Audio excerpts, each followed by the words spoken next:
Two of the most influential figures in modern America, Elon Musk and Donald Trump, are no longer on the same page.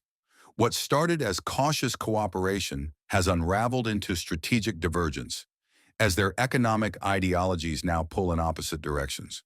The question isn't just personal, it's political, and it could shape the future of global markets. The Trump presidency was never known for stability. From day one, the White House operated in a state of constant flux, with key figures cycling in and out at a historic pace. By the end of his first term, Trump had dismissed four chiefs of staff, two national security advisors, and multiple press secretaries, often in public, often on Twitter. This level of executive volatility isn't just political theater. It has real-world consequences.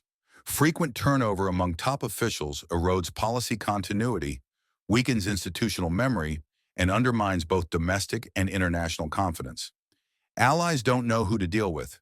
Investors don't know where policy is heading, and markets respond with caution, or sometimes with fear. That same pattern appears to be resurfacing in 2025 as Trump signals a possible return to the White House.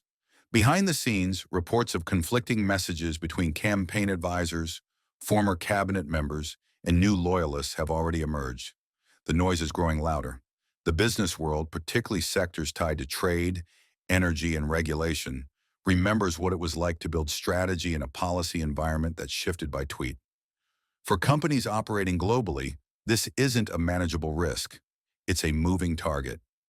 Even conservative-leaning economists have warned that this leadership style creates a whiplash effect, where agencies start and stop programs mid-cycle, regulatory clarity disappears, and long-term planning becomes impossible. In this kind of environment, economic fundamentals take a back seat to political impulse, and when that happens, volatility becomes the norm, not the exception. The term Trump recession was once used as political rhetoric. Today, it's showing up in serious economic briefings and investment memos. Wall Street analysts are beginning to price in the possibility of a renewed downturn if Trump returns to office with the same policy instincts that defined his first term: aggressive tariffs, fiscal unpredictability, and political brinkmanship. Key institutions like J.P. Morgan, Goldman Sachs, and the Brookings Institution have already flagged multiple risk factors tied to a second Trump administration.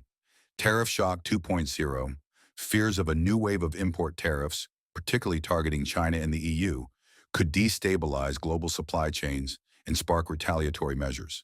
Analysts warn this would lead to higher consumer prices, especially in manufacturing, automotive, and tech sectors. Consumer drag. Rising prices, combined with policy uncertainty, could undermine consumer confidence, the engine of the U.S. economy. If households tighten spending, the ripple effect could slow down GDP growth significantly. Capital pullback. Institutional investors dislike unpredictability. A return to the Trump playbook, including threats to withdraw from trade pacts or upend central bank independence, could trigger capital outflows, lower business investment, and tighten credit conditions. Job market friction.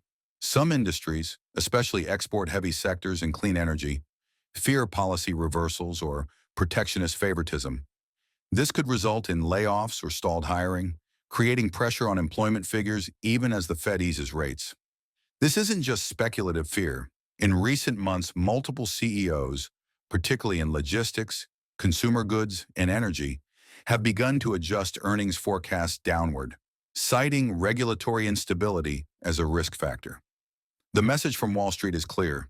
The markets can handle risk, but they struggle with chaos. And if the White House becomes a source of economic instability again, investors will hedge, not expand. While Donald Trump leans into economic nationalism, Elon Musk has taken a quieter but no less consequential path, one grounded in free trade and global efficiency. Behind the scenes, Musk has voiced strong opposition to tariffs, particularly those affecting supply chains across North America and Europe. In private meetings with policymakers and business leaders, he has advocated for what he calls a 21st century transatlantic free trade zone, a bloc where electric vehicles, energy technologies, and critical minerals can move freely without political interference. The logic is clear. Musk's business empire, from Tesla to SpaceX to Neuralink, relies on seamless international integration. Batteries from Europe, AI chips from Asia, rare earth metals from Canada, all are vital to his operations. Tariffs don't just raise costs, they slow innovation and fragment progress. During Trump's first term, Musk was careful. He stayed close enough to maintain access, even serving on White House advisory councils, but ultimately resigned after the U.S. pulled out of the Paris Climate Agreement. That moment revealed a deeper ideological divide. Musk believes in global systems, Trump believes in national control. In 2025, that divide is wider than ever.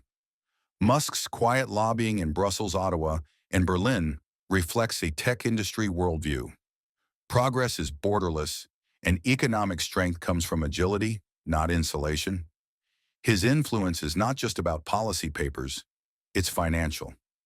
With a multi-trillion-dollar market cap across his companies, Musk has the leverage to shift public opinion, investor behavior, and government response without ever needing to run for office.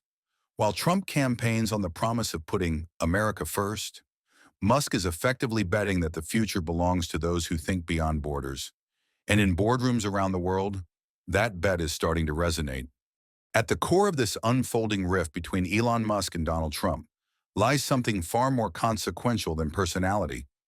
It's a battle between two visions of America's economic future. Trump's worldview is rooted in control, protectionism, and confrontation. He sees trade as a zero-sum game, globalization as a threat, and regulation as a tool of loyalty. His economic policies reflect a desire to renegotiate the world order, with the U.S. at the center, even if that means breaking existing systems to do it. Musk's worldview couldn't be more different. His model is fluid, fast, and global. He thrives in a world without friction, where innovation outpaces bureaucracy, and goods, talent, and capital move at the speed of code. For Musk, the path to American dominance isn't through barriers, but through invention, openness, and interdependence. This conflict isn't theoretical. It's already playing out in markets, in boardrooms, and in bilateral negotiations. Energy policy? Trump wants fossil dominance. Musk wants sustainable infrastructure, solar grids, EVs, lithium hubs. Trade? Trump pushes tariffs. Musk pushes tech corridors. Labor? Trump focuses on domestic job counts. Musk automates and scales across continents. The bigger question, can these two models coexist in a divided economy? Or is the U.S. heading toward a deeper fracture, not just politically, but economically? If Trump retakes the White House, his policies may collide directly with the global architecture companies like Tesla and SpaceX depend on.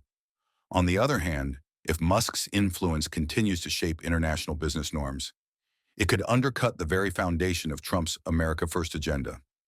In that sense, this isn't just a disagreement between a president and a CEO.